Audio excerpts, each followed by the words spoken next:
তারাবি পড়তেন, অর্থাৎ কমপক্ষে 3 বার তারবিয়া করতেন 8 রাকাত, জিন্দেগিতেও না। এবং হযরত উমর রাদিয়াল্লাহু আনহু তারাবি পড়তেন, এই যে সাহাবা ও তাবেঈনদের যুগের তারাবি, হযরত উমর রাদিয়াল্লাহু আনহু আমল থেকে নিয়ে পরবর্তী যুগের সবাই 20 রাকাত তারাবি পড়তেন, 4 ইমামগণ তারাবি পড়তেন।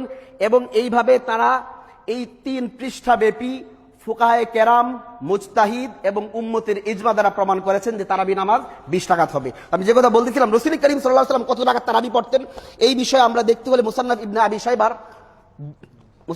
আবি শাইবার 5 নম্বর খণ্ডে আমরা দেখতে পাই যে রাসূল করিম সাল্লাল্লাহু আলাইহি ওয়াসাল্লাম থেকে আব্দুল্লাহ বিন আব্বাস রাদিয়াল্লাহু আনহু হাদিস বর্ণনা করেছেন, যে হাদিসের মাঝে পরিষ্কার শব্দে তিনি উল্লেখ করেছেন, ইয়াজিদ বিন হারুন قال اخبرنا ابراهيم بن عثمان عن الحكم عن المقسم عن ابن عباس رضي الله تعالى عنه ان رسول الله صلى الله عليه وسلم كان يصلي في رمضان 20 ركعه والوتر। পরিষ্কার শব্দে বলেছেন আব্দুল্লাহ বিন আব্বাস থেকে বর্ণিত, আব্দুল্লাহ বিন আব্বাস রাদিয়াল্লাহু আনহু থেকে বর্ণিত যে রাসূল করিম সাল্লাল্লাহু আলাইহি ওয়াসাল্লাম রমজান মাসে 20 রাকাত তারাবি এবং বিতর পড়তেন। এখন প্রশ্ন হলো হাদিসটা সহিহ কিনা। হাদিসটা সহিহ জয়ীফ বলার ক্ষেত্রে আমি শুরুতে আরেকটা কথা বলে নিচ্ছি যে হাদিসের কোন হাদিসের সিহহত বা জয়ীফের কোনো মন্তব্য আল্লাহ এবং নবী থেকে পাওয়া যায় না। যে হাদিসটা সহিহ না দুর্বল, এই হাদিসটা মুনকার নাকি জয়ীফ, এই বিষয়ে কোনো বক্তব্য আল্লাহ বলেন নাই, নবীও বলেন নাই। এই সবকটি হচ্ছে উম্মতীদের নির্ধারণকৃত উসুলের মাধ্যমে বলা।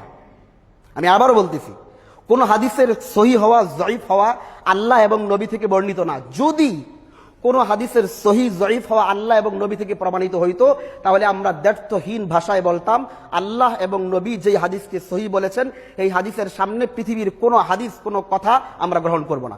কিন্তু যেহেতু উম্মতীদের বক্তব্য অনুযায়ী আমাদের হাদিসকে সহিহ বলতে হয়, জয়ীফ বলতে হয়, এই জন্য উম্মতীদের উসুলকে আমাদের ফলো করতে হবে।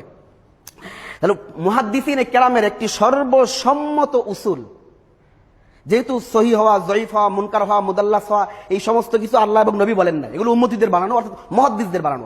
আর মুহাদ্দিসদের একটি সর্বসম্মত মূলনীতি হলো, যদি এমন কোন হাদিস পাওয়া যায় যে হাদিসটা সনদের ভিত্তিতে দুর্বল, কিন্তু উম্মত সেটিকে গ্রহণ করে নিয়েছে, উম্মত এটির মাধ্যমে আমল শুরু করে দিয়েছে, তাহলে মুহাদ্দিসিনে কেরামের সর্বসম্মত মত হলো ওই হাদিসটা সনদান দুর্বল হলেও এই হাদিসটা মুতাওয়াতিরের পর্যায়ের হাদিস।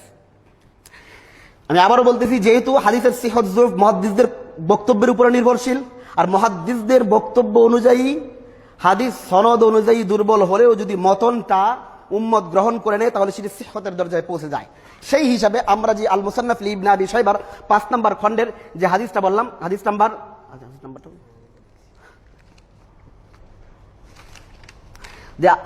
হলো 7774। এই হাদিসটা সনদের বিচারে দুর্বল, কারণ এখানে একজন রাবি আছেন ইব্রাহিম বিন ওসমান, কিন্তু মতনটা সহিহ। যেমন আমি একটু আগে এই জন্য আগে দেখালাম, সমস্যা নেই, আমি একটু আগে দেখালাম যে পুরা উম্মতে মুসলিমা 20 রাকাত তারাবি পড়তেন, হযরত ওমরের আমল থেকে নিয়ে এবং রাসূল করিম সাল্লাল্লাহু আলাইহি ওয়াসাল্লাম থেকে নিয়ে পরবর্তী সবাই 20 রাকাত তারাবি পড়তেন। তাহলে এই হাদিসটা দুর্বল হবার পরে উম্মত গ্রহণ করে নিয়েছেন। গ্রহণ করে নিলে হাদিসটা দুর্বল থাকে না। এর প্রমাণ হলো আমাদের লামাযহাবী বন্ধুদের যারা 8 রাকাত তারাবি পড়েন, তাদেরও একজন শীর্ষস্থানীয় শায়েখ, তার নাম হলো হযরত ইবনুল কাইয়িম আল জাওজিয়া রাহমাতুল্লাহি আলাইহি। তার এক কিতাব, প্রসিদ্ধ কিতাব আর রূহ, কিতাবুর রূহ। এই কিতাবুর রূহ কিতাবের 19 নম্বর পৃষ্ঠা, কিতাবুর রূহ কিতাবের 19 নম্বর পৃষ্ঠায় আল্লামা ইবনুল কাইয়িম রাহমাতুল্লাহি আলাইহি পরিষ্কার শব্দে লিখতেছেন, তিনি একটি হাদিস এনেছেন, হাদিসের আনার পরে নিচে লিখতেছেন ফাহাদাল হাদিস ওয়া ইন লাম ইয়াসবুত। এই যে এই হাদিসটা যদিও প্রমাণিত নয়, ফা ইত্তিসালুল আমালি বিহি ফি সাইরিল আমসারি ওয়াল আসারি মিন গায়রি ইনকারিন কাফিন ফিল আমালি বিহি। তিনি বলতেছেন যে আমি যে হাদিসটা বললাম, যদিও এটি সহিভাবে প্রমাণিত নয়, কিন্তু প্রতিটি যুগে, প্রতিটি শহরে লোকদের নিরবচ্ছিন্নভাবে উক্ত হাদিসের উপরে আমল করা, মিন গায়রি ইনকারিন, কোনো প্রকার অভিযোগ উত্থাপন করা ছাড়াই আমল করাটাই কাফিন, যথেষ্ট এই হাদিসটা আমলযোগ্য হওয়ার জন্য। তাহলে কিতাবুর রূহ, ইবনুল কাইয়িম রাহমাতুল্লাহি আলাইহির কিতাব, 19 নম্বর পৃষ্ঠা। তাহলে এই হাদিসের, এই ইবনুল কাইয়িম রাহমাতুল্লাহি আলাইহির বক্তৃতার মাধ্যমে পরিষ্কার যে কোন হাদিস যদি সনদান দুর্বল হয়, কিন্তু উম্মত সেটিকে আমলে আমলের মাধ্যমে জারি করে, তাহলে সেই হাদিস সহিহ হয়ে যায়। তাহলে রাসূল করিম সাল্লাল্লাহু আলাইহি ওয়াসাল্লাম যে 20 টাকার তারাবি পড়তেন, এই হাদিসটা এই উসুল অনুযায়ী শক্তিশালী হয়ে যায় এবং এটি সহিহ হাদিস হয়ে যায়।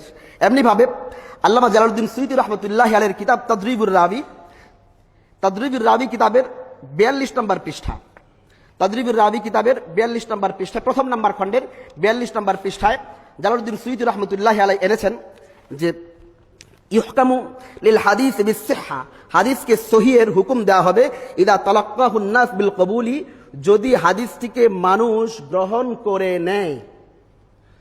ওয়া ইন লাম ইয়াকুন লাহু ইসনাদুন সহিহুন, যদিও তার কোনো সহিহ সনদ না থাকে, সহিহ সনদ না থাকলেও যদি ওই হাদিসটা উম্মত গ্রহণ করে নেয়, এর উপরে আমল চালু করে দেয়, তাহলে ওই হাদিসটা সহিহ হয়ে যায়। তাহলে আমরা যে হাদিসটা বললাম মুসান্নাফ ইবনে আবি শাইবা থেকে রাসূল করিম সাল্লাল্লাহু আলাইহি ওয়াসাল্লাম 20 টাকার তারাবি পড়তেন, শুধু তাই নয়, এছাড়া আরো অনেক মুহাদ্দিসিনে কেরাম এই বিষয়ে কথা বলেছেন। যেমন আন-নুকাত লিয-যারকাশি 1 নম্বর খণ্ড 390 নম্বর পৃষ্ঠায়, ফথুল মুগীথ লিস-সাহাবী 1 নম্বর খণ্ড 333 নম্বর পৃষ্ঠা, এরকম ভাবে আরো অসংখ্য কিতাবের রেফারেন্স দেওয়া যাবে, যেখানে পরিষ্কার যে হাদিস সনদান দুর্বল হলেও যদি মতনান সহিহ হয়, উম্মত সেটিকে গ্রহণ করে নেয়, তাহলে সেই হাদিস এটি মানে সহিহ হয়ে যায়। তাহলে বোঝা গেল রাসূল করিম সাল্লাল্লাহু আলাইহি ওয়াসাল্লাম 20 টাকার তারাবি পড়তেন। এখন প্রশ্ন হলো, এর পরবর্তী যুগে উম্মত, আমি দেখিয়েছি যে তাদের আমাদের লামাযহাবী বন্ধুদের নিজস্ব কিতাব থেকেই যেখানে পরিষ্কারভাবে এসেছে যে সাহাবায়ে কেরামও 20 টাকার তারাবি পড়তেন। এছাড়া আমি আরো 2-1টা কিতাবের রেফারেন্স দিচ্ছি আপনাদেরকে। কিতাবুল আসার লি আবি ইউসুফ, এই কিতাবের মাঝেও এসেছে,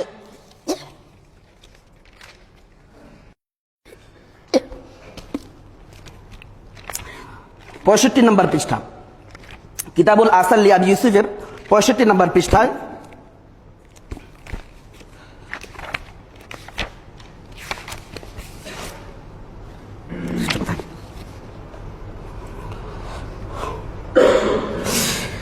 $211 নম্বর হাদিস। আন আবি হানিফা আন হাম্মাদ আন ইব্রাহিম আন্নান নাস কানু ইসাল্লুনা খামসা তারবিহাতিন ফি রমাদান, যে হযরত ইব্রাহিম নাখঈ থেকে বর্ণিত, তিনি বলেন যে লোকেরা, ইব্রাহিম নাখঈ যেহেতু তাবেঈ ছিলেন, সুতরাং লোকেরা বলতে তিনি যাদেরকে বোঝাচ্ছেন তারা অবশ্যই সাহাবায়ে কেরাম ছিলেন। যে লোকেরা ইউসাল্লুনা, নামাজ পড়তেন, খামসা তারবিহাতিন ফি রমাদান, 5 তারবিহার সাথে রমজান মাসে, অর্থাৎ 20 টাকার তারাবি। হাদিসটা হচ্ছে আবু ইউসুফ, কিতাবুল আসার লি আবি ইউসুফ 211 নম্বর হাদিস, 65 নম্বর পৃষ্ঠা। এরকম আরো অসংখ্য উদাহরণ দেওয়া যাবে, যেমন আল মুগনি কিতাবের মাঝে 4 ইমাম যে তারা 20 টাকার তারাবির কায়েল ছিলেন, এগুলো বর্ণিত হয়েছে। এরকম আরো অসংখ্য উদাহরণ আছে। যাই হোক, আমি শেষ কথা যেটা বলতে যাচ্ছি, 20 টাকার তারাবি রাসূল করিম সাল্লাল্লাহু আলাইহি ওয়াসাল্লাম পড়তেন, যেটা আল মুসান্নাফ লি ইবনে আবি শাইবাতে এসেছে, এবং এটি মুহাদ্দিসদের সর্বসম্মত উসুল অনুপাতে হাদিসটি সহিহ। এবং সাহাবায়ে কেরামের পরবর্তী জামাত সবাই 20 টাকার তারাবি পড়তেন, যেমন আমি লামাযহাবীদের নিজস্ব প্রকাশনীর বই থেকে রেফারেন্স দিলাম। সহিহুল বুখারীর প্রসিদ্ধতম ব্যাখ্যা গ্রন্থ ফথুল বারী, যিনি ইবনে হাজার আসকালানী রাহমাতুল্লাহ আলাইহি লিখেছেন, এই ফথুল বারীর শুরুতে তিনি একটি মুকাদ্দিমা লিখেছেন, যেটিকে বলা হয় হচ্ছে হাদিউস সারি। এই ফথুল বারীর মুকাদ্দিমার মাঝে ইবনে হাজার আসকালানী রাহমাতুল্লাহ আলাইহি ইমাম বুখারী রাহমাতুল্লাহ আলাইহির যে জীবনী এনেছেন, সেই জীবনী উল্লেখ করতে গিয়ে তিনি 699 নম্বর পৃষ্ঠায় তিনি লিখেছেন যে ইমাম বুখারী রাহমাতুল্লাহ আলাইহি রমজান মাসে কি করতেন। 699 নম্বর পৃষ্ঠায় তিনি লিখেছেন, দেখাচ্ছি আপনাদেরকে, 699 নম্বর পৃষ্ঠা তিনি লিখেছেন যে ওয়াকাল আল হাকিম, সূত্র সহ তিনি বলেছেন, সূত্র উল্লেখ করার পর তিনি পরে লেখেন, কাল কানা মুহাম্মদ ইবনে ইসমাঈল আল বুখারী ইযা কানা আউয়ালু লাইলাতিন মিন শাহরি রমাদান ইয়াজতামিউ ইলাইহি আসহাবুহু ফায়ুসাল্লি বিহিম ওয়া ইয়াকরাউ ফি কুল্লি রাকাতিন 20 আয়া وكذلك إلى أن يختم القرآن وكان يقرأ في السحر ما بين النصف إلى الثلث من القرآن فيختم عند السحر في كل 3 ليال।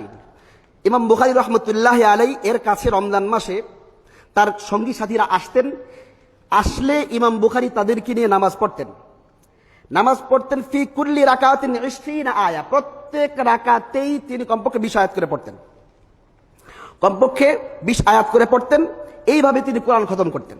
আচ্ছা, এরপরে তিনি লেখেন সেহরির সময় আবার তিনি প্রত্যেক রাত্রে কমপক্ষে কোরআনের অর্ধেক অথবা 1/3 পড়তেন। এভাবে তিনি 3 দিনে আরেক খতম দিতেন। তাহলে কি বোঝা গেল, ইমাম বুখারী শুরু রাত্রেও নামাজ পড়তেন তারাবি, শেষ রাত্রে আবার তাহাজ্জুদ পড়তেন, তাহাজ্জুদে খতম করতেন। আর মজার বিষয় হচ্ছে তিনি যে শুরু রাত্রে যে তারাবিটা পড়তেন সেই তারাবির ক্ষেত্রে তিনি 20 আয়াত করে পড়ে খতম করতেন। আমরা যদি হিসাব করে দেখি যে 8 রাকাতের মাঝে কেউ যদি 20 আয়াত করে প্রতি রাকাতে পড়ে তাহলে জিন্দিগিতেও খতম হবে না 30 দিন কি 35 দিন হলেও।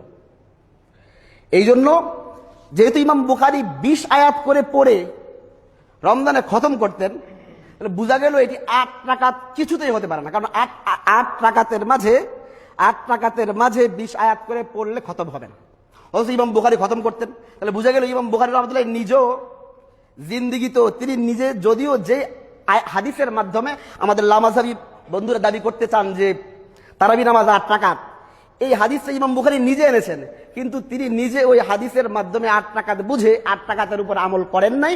কারণ যদি 8 রাকাতের উপর আমল করতেন তাহলে ইমাম বুখারীর জীবনেও রমজান মাসে খতম হইতো না। 2 নম্বর বিষয় হচ্ছে, যে বিষয়টা বলতে যাচ্ছি, তাহলে আমাদের বিষয়টা পরিষ্কার যে আমাদের নবী 20 টাকার তারাবি পড়তেন, সাহাবায়ে কেরাম 20 টাকার তারাবি পড়তেন, উম্মতের ইজমার মাধ্যমে 20 টাকার তারাবি প্রমাণিত, এই জন্য আমরা 20 টাকা পড়ে থাকি। তো যে কথাটা বলতে যাচ্ছি যেটা হচ্ছে যে